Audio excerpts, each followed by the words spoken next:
Bien, agradezco mucho a todos su presencia. Primero quiero comenzar eh, haciendo una pequeña advertencia.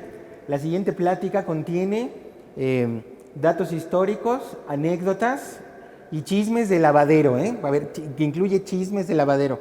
Mucho de lo que se habló y mucho de lo que se especuló en torno a el supuesto retiro de Pablo Picasso como un ermitaño en la Villa Le Californé, a la Riviera Francesa en Cannes.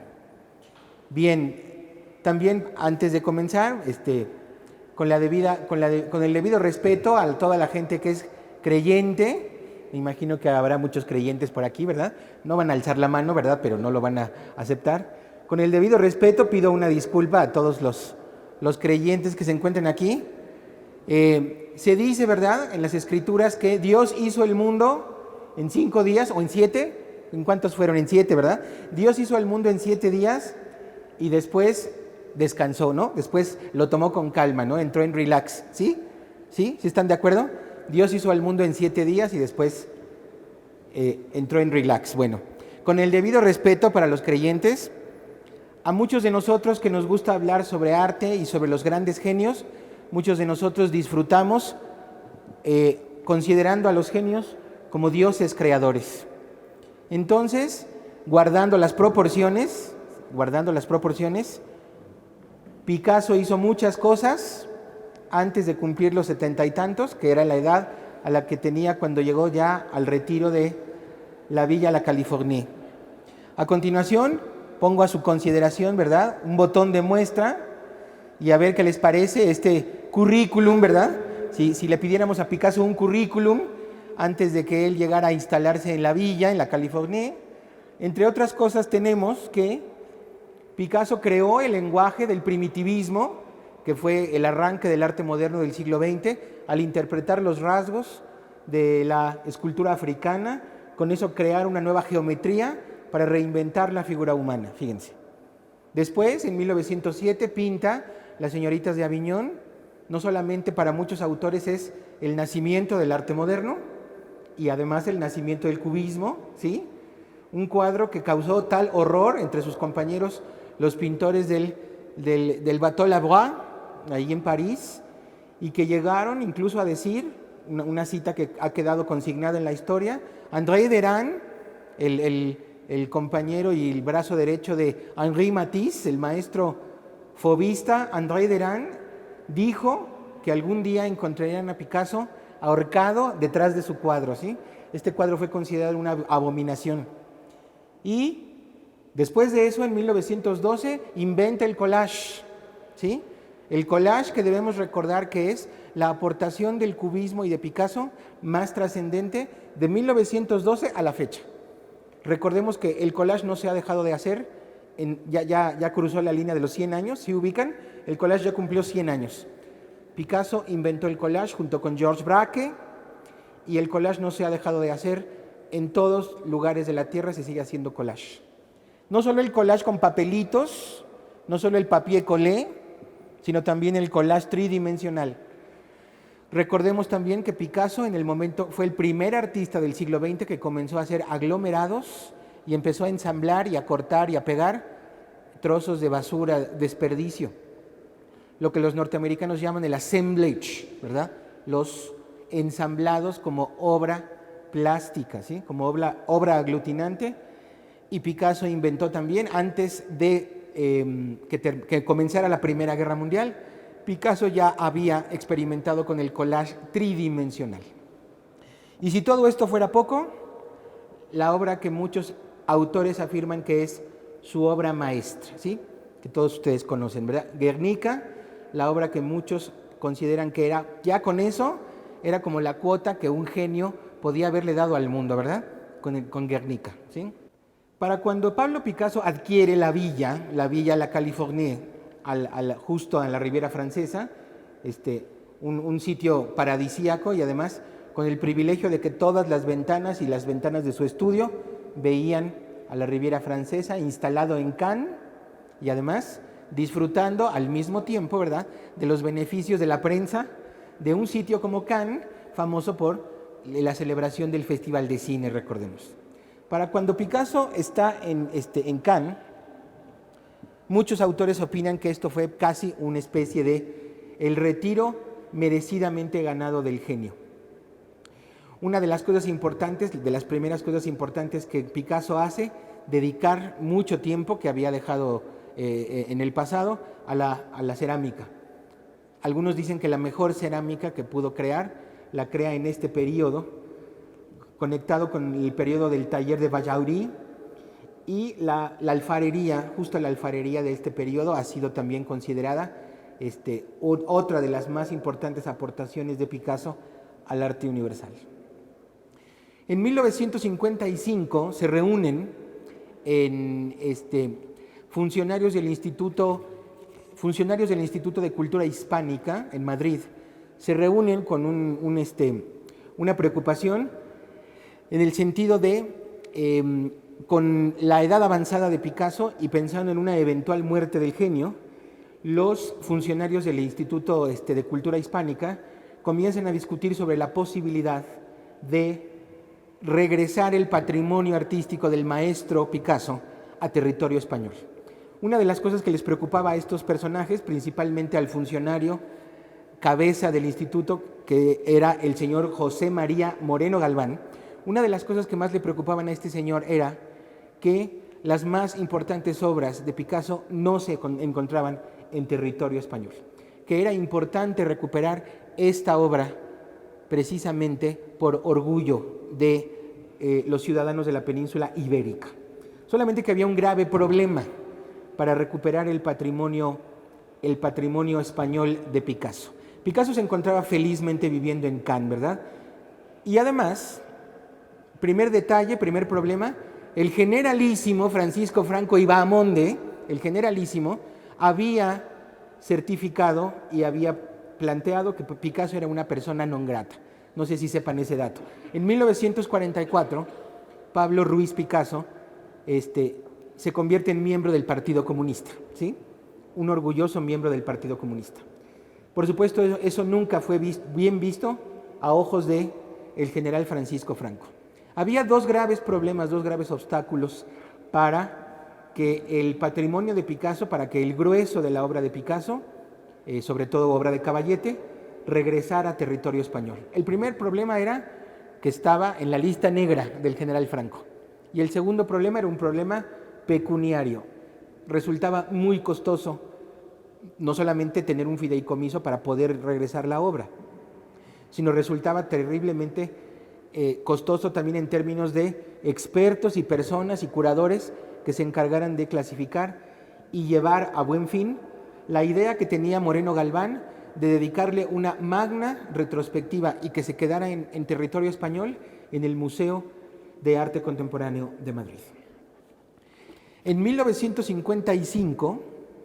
julio de 1956, José María Moreno Galván, en nombre del Museo de Arte Contemporáneo de Madrid, llega a la villa, a la Californie, a entrevistarse con Pablo Picasso para plantearle precisamente el problema de queremos que su obra, maestro, regrese a territorio español. Y con cierta intención además de que Picasso, porque además no fue solo, sino había reporteros y había gente que estaba documentando el evento, con cierta intención de que Picasso pudiera regresarle algún tipo de comentario sarcástico en contra del general Franco. Es muy posible que Moreno Galván quisiera picarle el orgullo a Picasso para sacarle alguna declaración venenosa en contra del general. Y cuando Moreno Galván le dice al maestro Picasso: ¿qué va a suceder, maestro, cuando usted fallezca con toda su obra que se encuentra fuera de España? Y Pablo Picasso, escúchenme, Pablo Picasso le contesta de la forma más elegante. Pablo Picasso, con una clase y con una gran elegancia, ¿saben lo que le contestó a Moreno Galván? Espero que el general Franco viva más años que yo. Y con eso le cayó la boca. Y en ese momento se regresó, como decimos vulgarmente, con la cola entre las patas.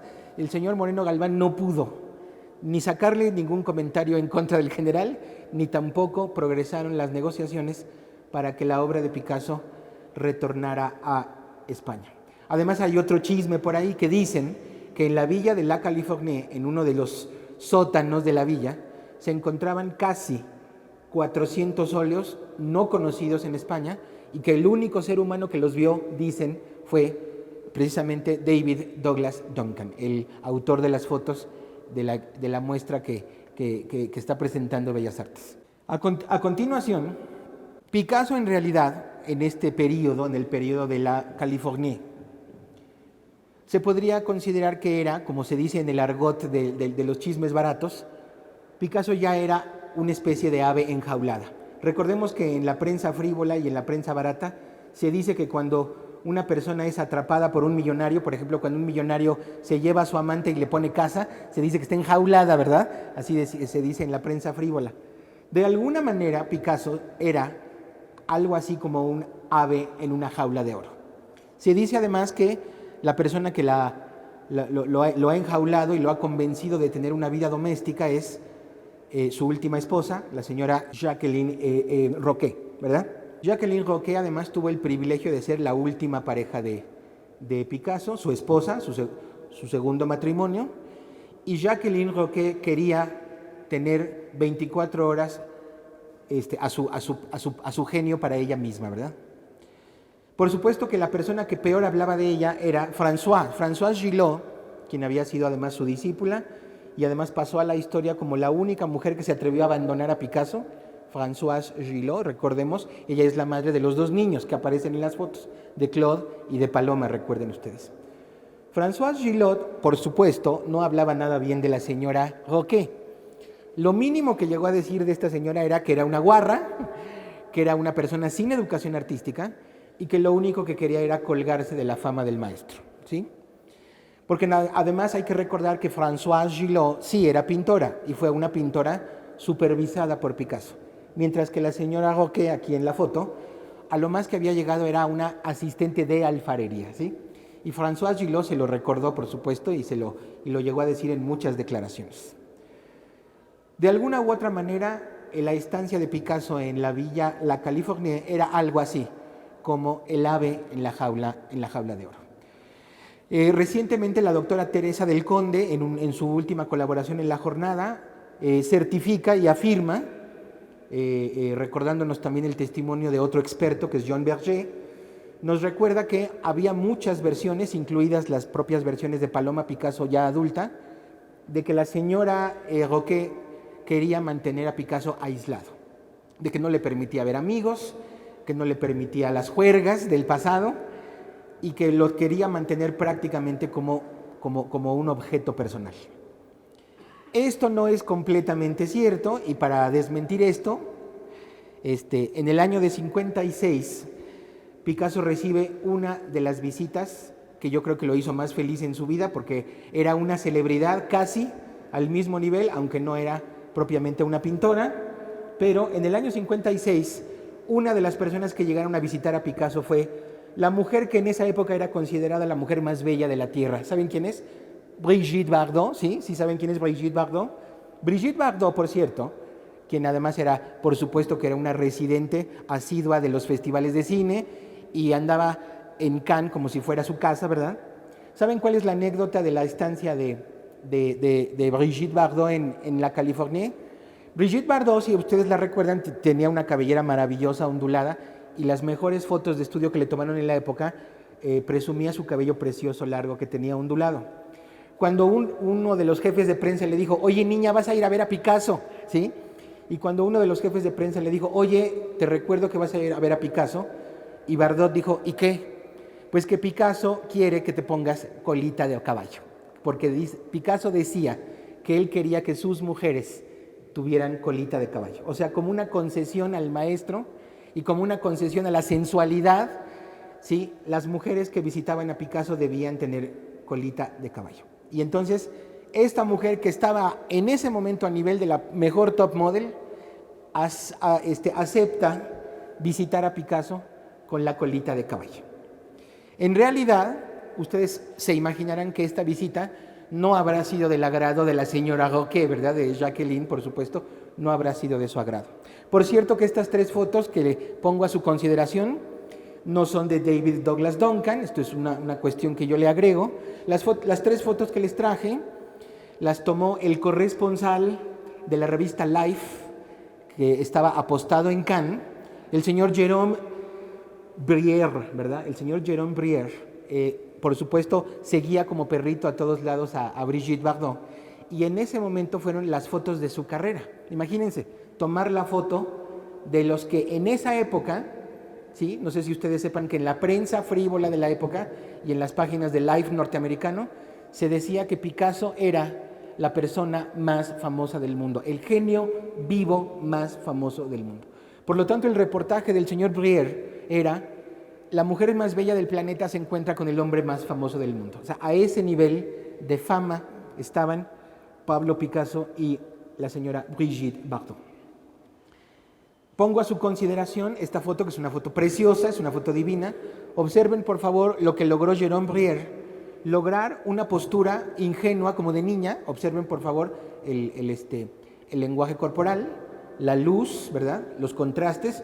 Como blanco y negro es una obra maestra, la gente que sepa de fotografía lo puede corroborar, como obra de blanco y negro es bellísima, pero además hay un dato aquí sórdido también, es otro chisme.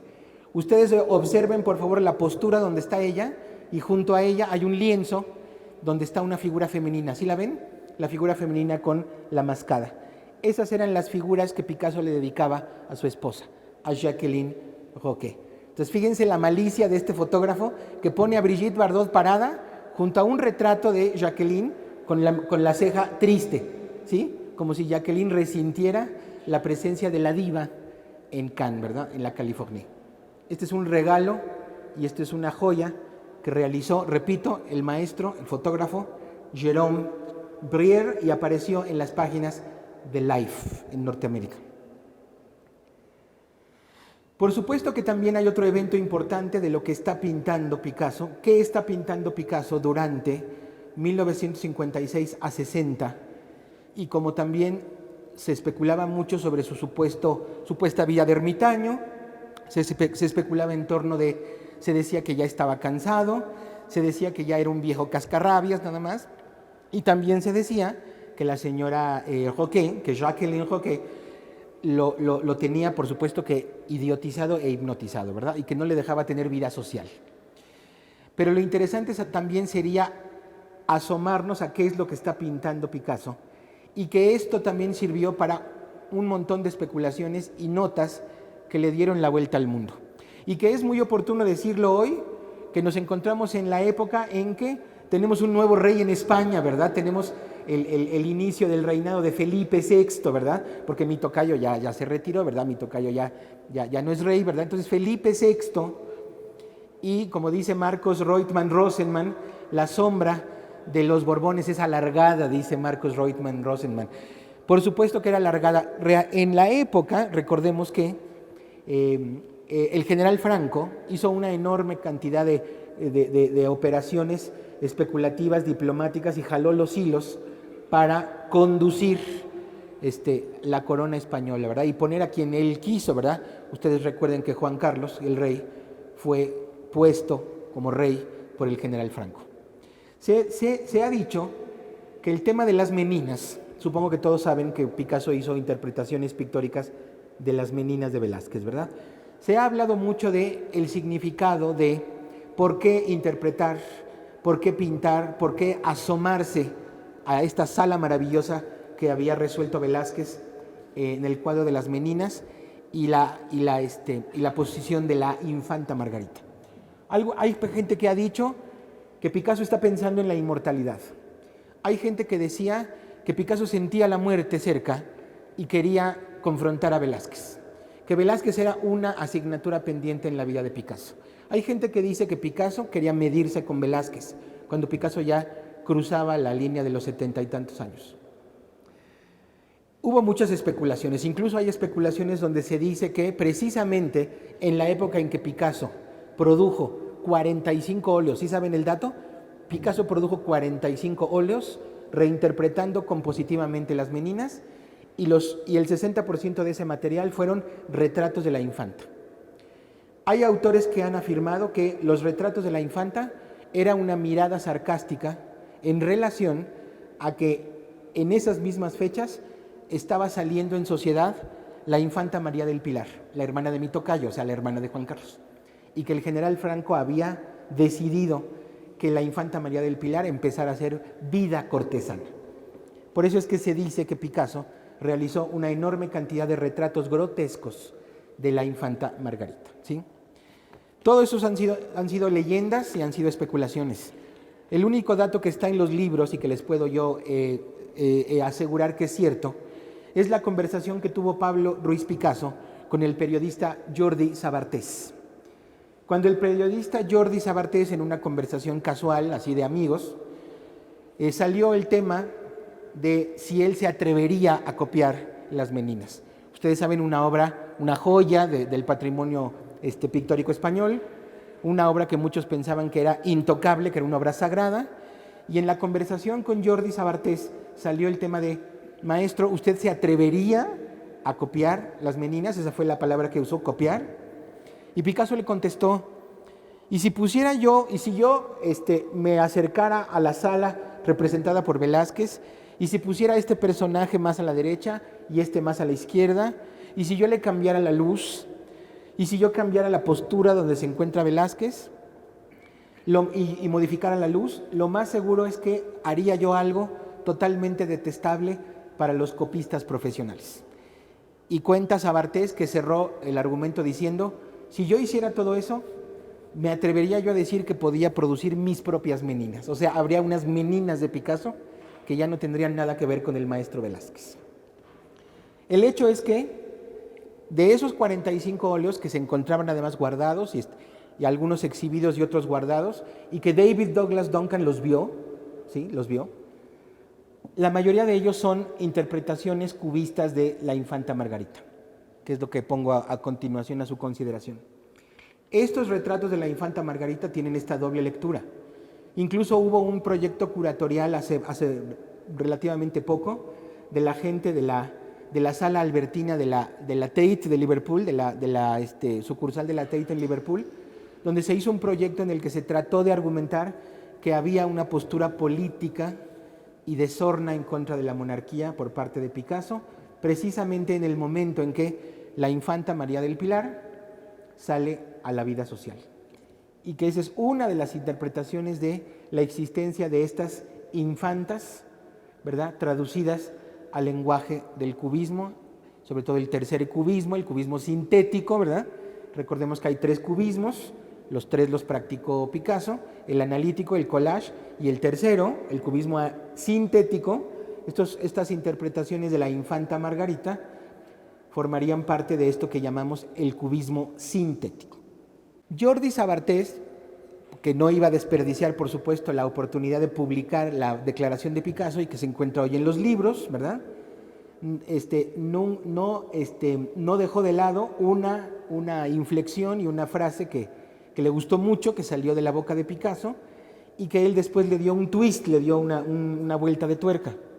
Se refería a que en la versión de Picasso de Las Meninas, y esto se los digo como filtración de la propia percepción del periodista Jordi Sabartés, afirmó, cuando hizo el reporte de la nota, afirmó que Picasso había convertido a Velázquez en un inquisidor.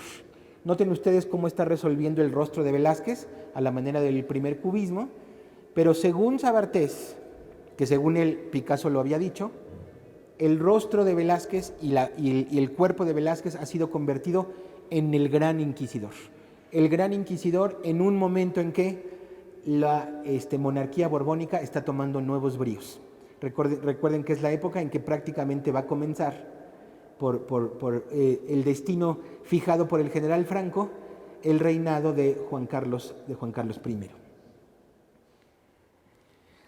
Bien, hay una enorme cantidad de historias, algunas ciertas, otras chismes, otras especulaciones sobre el hecho de que en la propia villa de Cannes, en la villa de la California, los enemigos de Picasso, sobre todo las enemigas de Picasso, las que empezaron a hablar mal del maestro, decían que Picasso destrozaba a las mujeres. Decían que no había mujer que se le pudiera entregar o que hubiera sido su amante o su modelo que quedara bien, ¿verdad? Decían que o las dejaba locas, como a su primera esposa, a la bailarina rusa, a Olga Koklova, o que verdaderamente las destrozaba. Los principales testimonios sobre cómo se portaba Picasso con las mujeres proceden de los testimonios mismos, y la fuente más directa sería de su propia hija, de Paloma, ¿sí? Paloma Picasso llegó incluso a escribir un estupendo libro de memorias en el que recupera muchas anécdotas buenas y malas sobre su vida con su padre, precisamente en la villa, en la Californie. De ahí, me imagino que ustedes saben que con las memorias de Paloma Picasso se escribió un estupendo guión que sirvió para la famosa película en la que Anthony Hopkins interpreta a Picasso. ¿Sí conocen esa película? Sobreviviendo a Picasso es una bellísima película que fue creada siguiendo palmo a palmo las ideas de las memorias de Paloma Picasso, y con esa se hizo el guión. Es una película doblemente bellísima porque por el testimonio directo de Paloma, y además porque Anthony Hopkins hizo un papel espléndido interpretando a Picasso en ese periodo.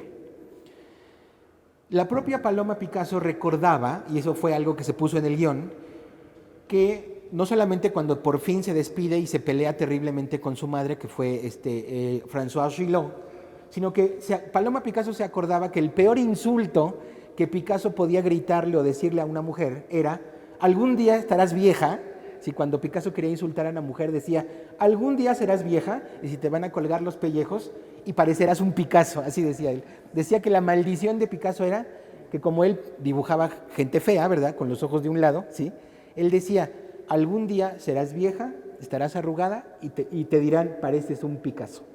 Esa es una frase que impresionó a Paloma porque la oyó de adolescente y la recuperó en sus memorias. Esa misma frase aparece, si ustedes vuelven a ver la película de Sobreviviendo a Picasso, aparece la misma declaración. Por supuesto que la manera de trabajar Picasso, la manera de trabajar y de aproximarse al cuerpo femenino, fue pasando de lo que fue la propia reinvención geométrico-cubista del cuerpo a un periodo mucho más sensualista, mucho más incluso sexual. Incluso una de las últimas declaraciones de la maestra Françoise Gillot en contra de Jacqueline, por cierto, fue que no solamente afirmó que los mejores años de Picasso ya habían pasado, segundo, que Jacqueline era una persona vulgar, sin conocimientos de pintura, y lo peor, y esto parece chisme de lavadero, parece chisme de Lola, ¿verdad? Esto parece chisme de lavadero. La señora Françoise Gillot afirmó que por influencia de Jacqueline, Picasso había hecho de su pintura algo vulgar. O sea, que dejó de hacer pintura sensual para hacer pornografía. Y Jacqueline afirmó que, viviendo con Jacqueline, las figuras de Picasso ya tenían vaginas y ya pintaba penes y vaginas. Eso lo dijo Françoise Gillot. De todas maneras, haciendo a un lado el celo o haciendo a un lado la furia femenina, existen, por supuesto, testimonios importantes de la factura y de la propia mano de Picasso, de cómo el paisaje interior, interior en los dos sentidos, interior de arquitectura e interior también de introspección, en el que la Californie se convierte también en un paisaje del alma. Estos son tres testimonios de la Californie interpretados por Picasso como paisaje del alma y que deben ser recordados paralelamente a las fotografías de David Douglas Duncan. Recuerden que esto tiene un valor que puede ser equiparado y yuxtapuesto, como han visto ustedes en la estupenda museografía de la exposición que está ahí abajo, y debe ser recordado a ese nivel. O sea, el paisaje de la Californie como paisaje interior, como paisaje del alma, junto a la fotografía de David Douglas Duncan. En este periodo, desde luego, Paloma tiene, por supuesto, recuerdos lindos y también ciertos recuerdos violentos sobre la vida con su padre. Y quiero finalizar con el propio testimonio de la propia Paloma Picasso. Ustedes saben que Paloma Picasso creció y se convirtió en una celebridad por derecho propio. Ustedes saben que es una célebre diseñadora, experta en moda, experta en textiles, tiene su propio lugar y su propio nombre. Y resulta, una última anécdota, un último chisme, una última anécdota, en 1988 salió un libro escrito en inglés en los Estados Unidos, se publicó en Washington, se publicó en Nueva York, Un libro escrito por una feminista furiosa, ¿sí? Las feministas furiosas son peligrosas, o sea que aguas. Las feministas furiosas no son muy constructivas, ¿verdad? Esta señora de nombre Ariana Stasinopoulos, con ascendentes griegos, ¿verdad? La señora Ariana Stasinopoulos publica en 1988 un libro sobre Picasso, un libro incendiario, escandaloso, en el que se refiere a Picasso con dos palabras que son tremendas. Esta mujer afirma que Picasso fue un sádico con sus amantes y con sus modelos. La señora Stasinopoulos afirma que Picasso fue un sádico y un tirano con las mujeres.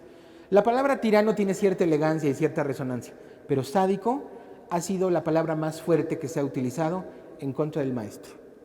Cuando esto llegó a oídos de Paloma Picasso, se encontraba en Washington.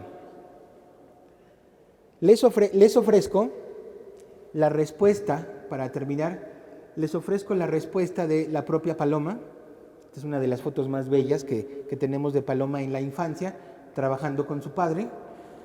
Cuando llegó a oídos, incluso cuando tuvo el libro en sus manos, tengo entendido, en el año 89, Paloma Picasso, por supuesto, entró en cólera y entonces, con todos sus conectes y con todas sus influencias, arma una conferencia de prensa para contestarle a esta señora que había escrito que su padre era un sádico, ¿verdad?